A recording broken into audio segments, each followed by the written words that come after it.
Yata kaya nito ah. Kutsilyo.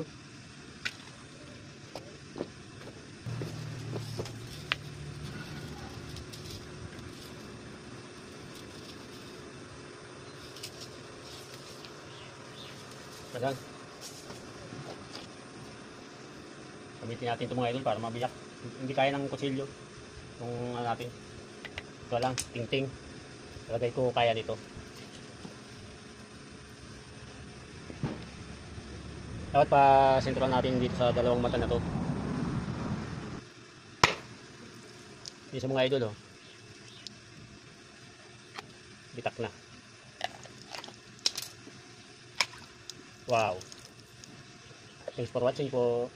Ganun lang kasimple mga idol. Pagka wala kayong gulok, palis ting-ting lang.